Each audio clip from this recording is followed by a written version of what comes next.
네, 안녕하세요. 어른의 홀로서기 저자 이찬영입니다.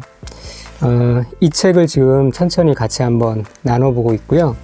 오늘은 8번째 시간으로 42페이지 왜 인터넷보다 책을 선택해야 하는가 라는 부분 나누고 있고요. 지난 시간에는 독서가 주는 영향 3가지 중에서 상상력 자극까지 했습니다. 첫 번째, 상상력 자극. 독서를 통해서 우리가 상상력을 자극할 수 있고요.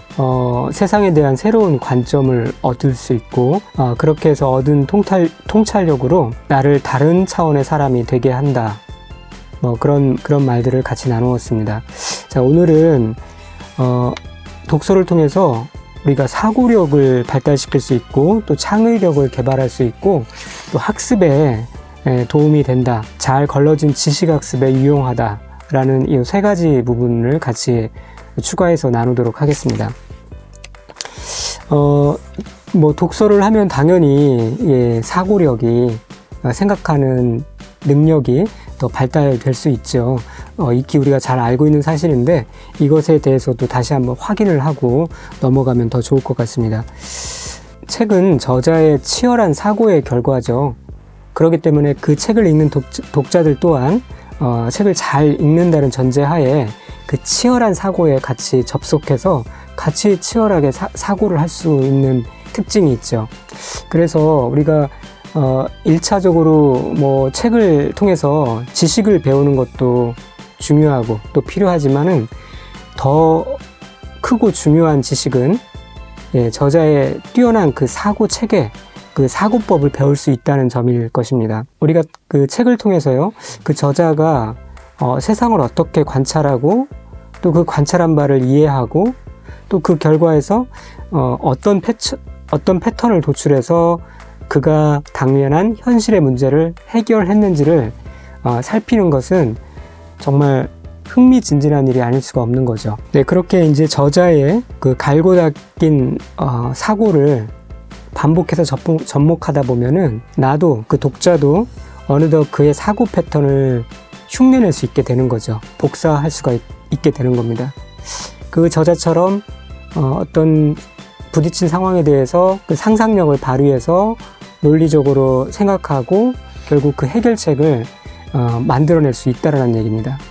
그렇게 이 책을 읽으면서 그 저자의 사고 체계를 접목함으로 인해서 유연한 사고를 할 수 있게 된다는 얘기죠. 자, 그런데 이게 뭔 필요가 있을까? 그런 생각을 하시는 분들이 또 있을 것 같아요.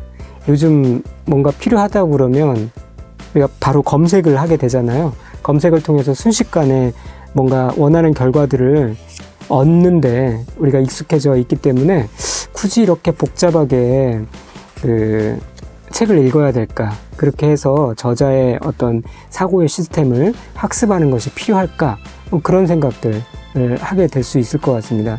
이런 모든 과정들이 굉장히 번거롭게, 번잡하게 느껴질 수 있다는 거죠. 얼핏 생각하면 인터넷에서 검색해서 뭔가 필요한 지식들을 바로바로 꺼내 쓸 수 있는 것, 그 거대한 지식체계에 바로 접속할 수 있는 것, 그게 독서를 통해서 어떤 한 주제에 대해서 방대한 이 분량의 텍스트를 접하고 거기서 또 필요한 것들을 꺼내서 내 것으로 만드는 것이 되게 좀 어리석은 지식 습득 방법이다 라고 그렇게 생각을 해볼 수도 있어요. 그렇게 생각을 할 수도 있다는 거죠. 그런데 이게 양방향 다 분명 필요하다라고 봅니다. 어떤 때는 아주 빠른 속도로 지식 체계에 접속해서 원하는 지식을 얻는 것도 필요하지만 이 책을 통해서 또 느린 방법이고 약간 번잡한 과정이지만 책을 통해서 내게 필요한 지식들을 발견하고 내 것으로 만들어가는 그런 과정에는 반드시 사고 과정이 필요하고요. 그렇게 어우러져서 내 것으로 만들어가는 그러한 과정도 또 필요하다는 거죠. 왜 이 과정이 필요하냐면 뭔가 이 검색이나 자동화로 처리할 수 없는 그런 우리가 인생의 변수를 만났을 때 그때 이런 훈련이 잘 되어 있으면 그것에 대응을 잘 할 수 있기 때문에 그렇습니다. 제가 책에서 어떤 것을 또 예를 들었냐면은 그 비행사들이 자동 항법 장치가 잘 되어 있는 그러한 비행기만 조종하다 보면은 잘못해서 어떤 변수가 생겼을 때 사실은 예전에는 아주 쉽게 그렇게 응대를 하던 것을 그만 당황해서 잘못 조작을 해서 대형 사고를 일으킬 수도 있다라는 거예요. 그런 예가 실제로 발생을 했었습니다. 그래서 제가 어떤 책에서 봤냐면, 네, 이 책에 보니까요, 76페이지, 77페이지, 78페이지에 재밌는 예가 나오는데, 재밌진 않습니다. 굉장히 끔찍한 예인데요. 아주 오래전 얘기가 아니에요. 2009년 2월 12일 컨티넨털 항공의 연계 항공사인 콜건 항공 소속의 여객기 한 대가 뉴저지주 뉴요크를 떠나서 뉴욕주 버팔로를 향해서 비행하고 있었대요. 근데 이제 아주 자세하게 뭐 소개를 하고 있지만, 어쨌든 이제 버팔로 공항으로 진입하면서 착륙기어를 내리고 날개를 펼쳤는데 뭔가 이상이 발생한 거예요. 조종관이 굉음을 내면서 흔들리기 시작했대요. 그때 이제 경보 장치가 활성화되면서 비행기가 양력을 상실해서 동적 실속, 그러니까 속도를 잃어버리는 그런 상태에 빠질 위험이 커졌고, 이때 프로그램된 대로 자동 조종이 중단되고 이제 그 수동 조종 상태로 됐는데, 그때 이제 이 조종사가 그리고 또 부기장이 실수를 해서 당황을 해서 순식간에 이 비행기가 추락을 했고요. 49명 전원이 사망했고, 또 지상에 있었던 주택가에 또 한 사람이 죽었고요. 사망했고, 그런 대형 사고를 일으켰고요. 그뿐만 아니라 또 그 해에 몇 달 뒤에는 에어프랑스의 에어버스 A330기가 프랑스 파리로 가기 위해서 브라질 리우자네이루를 이륙했다가 이륙 후 3시간 만에 거의 비슷한 상황이에요. 이게 이제 예를 들면은 속도를 다시 정상화하기 위해서는 뭐 예를 들어서 조종관을 앞으로 밀어야 되는데 너무 당황해서 수동 조종 상태에서 이거를 당기면서 막 자동 조종으로 이게 앞으로 조종관이 앞으로 진행하려는 것을 온몸으로 틀어막는 그런 어처구니 없는 실수를 통해서 비행기가 바다로 바다로 추락을 하고요. 이때는 228명 전원이 사망했대요. 네, 이런 끔찍한 사고가 일어났는데, 결국 예전에는 있을 수 없는, 오히려 수동 조종 상태에서는 이렇게 익숙해져 있기 때문에 변화에 대처할 수 있는 능력들이 어쩌면은 본능적으로 충분히 대응할 수 있었던 그런 상황들을 이 자동 주행 장치에 익숙해지다 보니까 그런 능력들을 잃게 됨으로 말미암아서 이런 끔찍한 사고가 일어나게 되었다. 이제 최종 결론이 그렇게 난 거죠. 조종자의 실수로. 네, 그런 상황들을 보면은 우리가 뭐 편리한 것만, 그리고 뭐 자동화, 이렇게 빠른 것들만 의존하는 것이 인생의 다양한 변수를 만났을 때 또 그것들을 처리할 수 있는 능력을 잃어버리게 하는 어떤 그런 문제가 있을 수 있다. 그래서 우리가 무슨 말이냐면, 지식 습득에 있어서도 빠르고 또 뭐 쉽게 말하면 표면적으로 효과적인 것들만 찾을 것이 아니라 책을 통해서 진중하게 그 텍스트들을 대하고 거기서 내게 원하는 것들을 뽑아서 내 것으로 만들고 또 충분히 생각하면서 습득하는 그러한 방법들이 병행되어야 한다. 그런 취지로 제가 말씀을 드리고자 합니다. 인생이 그렇잖아요. 수많은 변수들이 있고요. 매우 개별적인 거죠. 상황에 따라서 다양하고요. 그렇기 때문에 쉽게 풀 수도 있지만 대부분은 또 힘들게 고민해서 그렇게 풀어가야 할 것들이 많은 게 인생이라고 할 수 있겠죠. 그리고 우리가 어떤 쉬운 방법만을 찾다 보니까 물론 뭐 온라인을 통해서 지식을 습득하는 장점이 분명 있음에도 불구하고 우리가 지식을 습득하는 그러한 능력 자체, 그 효율성이 과연 개선되었는지 그거는 좀 의문이 들기도 합니다. 요즘 뭐 사실 걱정하는 것들이 우리 자녀들의 문서 문해력이 많이 떨어졌다는 거, 그리고 집중력이 많이 저하됐다는 것 때문에 많이 걱정을 하잖아요. 그것의 가장 중요한, 가장 큰 범인이 스마트폰이라고 얘기를 합니다. 그렇게 우리가 편리성을 얻은 대신에 그 집중력과 사색 능력은 예전보다 오히려 떨어지지 않았나, 뭐 그런 생각을 해보게 되는 거죠. 자, 이와 같이 책을 통해서 우리가 얻을 수 있는 두 번째 장점은 사고력을 발달시킬 수 있다라는 얘기고요. 이제 세 번째는 책을 통해서 우리가 그 읽는 행위를 통해서 그런 지식 습득 능력을 통해서 창의력을 개발할 수 있다라고 얘기를 하고 싶어요. 우리가 책을 잘 읽는다는 전제하에 이렇게 생각을 열어놓고, 네, 그리고 독서를 하게 되면은, 시간적인 여유를 갖고 독서를 하게 되면은 그냥 저자의 어떤 주장이나 그 논리를 따라가기만 하는 것이 아니라 나는 그렇게 생각하지 않는데, 내 의견은 좀 다른데, 뭐 그런, 자꾸 저자와 대화하고 싶은, 그 논리에 끼어들고 싶은 그러한 유혹을 느끼게 됩니다. 그 작용을 다시 좀 깊게 들어가서 설명을 하면요, 왜 그런 현상이 발생하냐면, 그냥 빨리 이 텍스트를 읽어 치워야겠다라는 것이 아니라 진짜 깊이 몰입해서 읽게 되면은 어떤 작용이 내 안에 생기냐면, 내가 이전에 알고 있었던 그런 사전 지식, 선 지식들이 이 내 지식의 저편에 쌓여 있잖아요. 잠재의식의 저편. 그런 것들이 잠재의식 저편에 쌓여 있는 그런 어떤 지식을 지금 읽고 있는 책의 내용이 자극하게 됩니다. 자꾸 이렇게 충돌을 일으키는 거죠. 그렇게 이제 스파크를 일으켜가지고 현재의 지식과 내가 알고 있는 그 지식들이 얽혀서 다른 하나의 의미 구조 덩어리를 만들어내게 됩니다. 그래서 워싱턴 대학교의 역동적 인식연구소에서 조사를 통해서 이런 얘기를 했네요. 소설을 읽을 때 독자들은 이야기에서 각각의 새로운 상황과 마주칠 때마다 정신적인 자극을 받는다. 그래서 행동과 감각에 관한 상세한 부분을 파악해 과거 경험에서 얻은 개인적 지식과 결합한다는 점을 밝혀냈다. 더 흥미로운 것은 독서를 할 때 활성화되는 뇌의 부위는 사람들이 실제로 행하고 상상하고 관찰하는 행동과 관련한 부분과 일치한다는 점이다. 제가 좀 전에 했던 말과 같은 말이죠.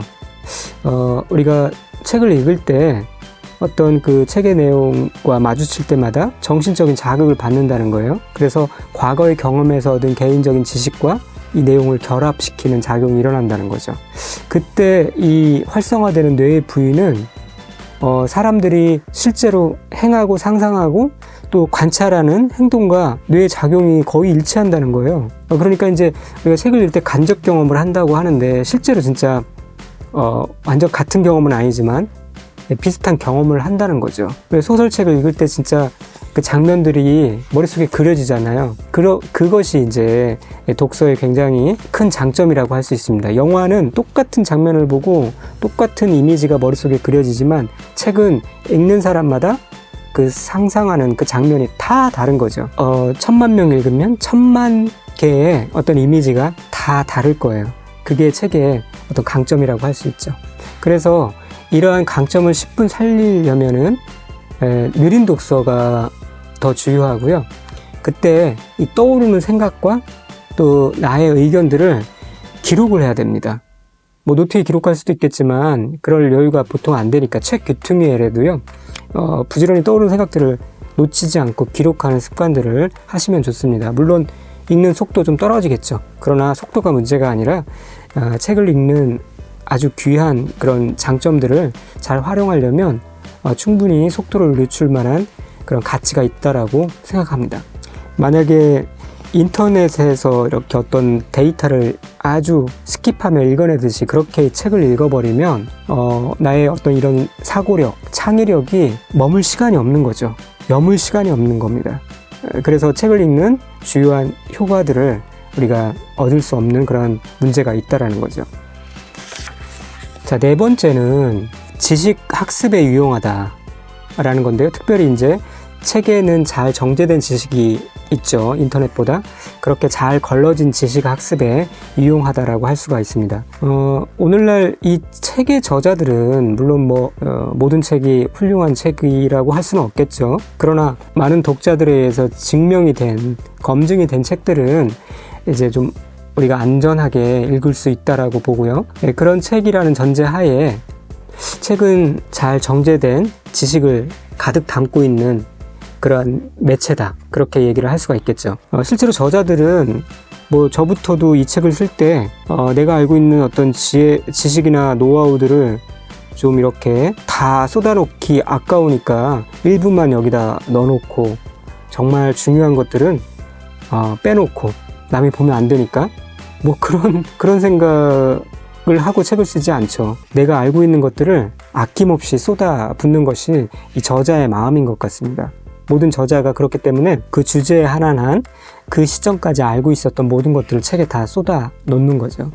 그리고 이 책이라는 수단이 저도 이제 홀로서기라는 이 주제로 어떻게 하면 그러면 어른이 홀로 설 수 있을까, 뭐 그러한 관점으로 제가 알고 있는 제가 그리고 경험한 노하우와 지식들을 이 책에 쏟아 넣었듯이 모든 저자들이 그렇게 자신의 책에 자신의 경험들을 쏟아 넣고요.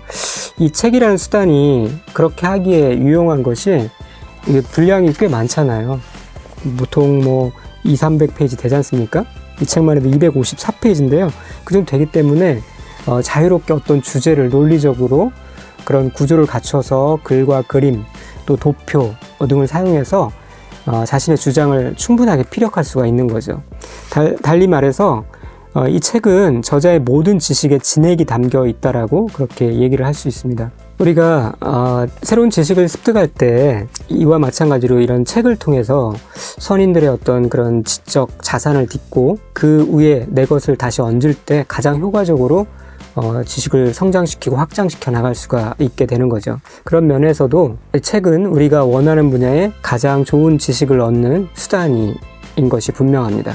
자, 계속 제가 비교하고 있는 것이 온라인 혹은 뭐 유튜브의 영상 뭐 그런 것들하고 비교를 하고 있는데요.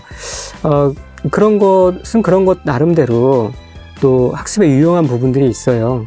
그런데 그거보다 책이 좀 더 우월하다라고 얘기하는 것이 온라인이나 그 유튜브 영상 같은 경우는 좀 가볍고 어떤 대중의 그런 인기에 영합한 자료들이 좀 더 많다라는 얘기죠. 긴 자료들, 긴 텍스트나 긴 영상들 잘 안 보잖아요. 대중들이 뭘 원하는지 아주 짧고 단박한 지식을 원하기에 그것에 맞춰서 컨텐츠를 만들어내는 경향이 있어서 어떤 그런 깊은 지식, 진중한 지식들을 접하기에는 부족하지 않나 그런 생각을 하고요.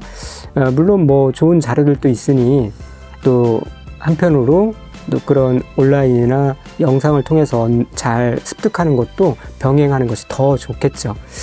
어쨌든 경제학자 타일러 코헨은 정보에 대한 접근이 쉬울 경우 우리는 짧고 달콤하고 혼합된 것을 좋아하는 경향이 있다라고 얘기를 했어요. 바로 제가 좀 전에 말씀드린 그러한 내용을 이분이 요약하고 있다라고 할 수가 있습니다. 그래서 오늘은 온라인상의 글을 읽는 것 그리고 또 유튜브의 동영상을 보는 방식으로 학습을 하는 것보다 진중히 책을 읽는 것이 더 많은 장점이 있다. 어떤 장점이 있냐? 첫 번째, 상상력을 더 자극할 수 있고요. 사고력을 발달시킬 수 있고, 그 다음에 창의력 개발에 더 유리하고, 그리고 잘 걸러진 지식학습에 유용하다라는 그런 4가지 차원에서 말씀을 드렸습니다. 자, 그러면 오늘은 이상으로 마치도록 하고요. 다음 주에는 인생을 바꾸는 독서의 힘에 대해서 50페이지부터 좀 같이 나누도록 하겠습니다. 감사하고요. 또 좋은 하루 되시길 바랍니다.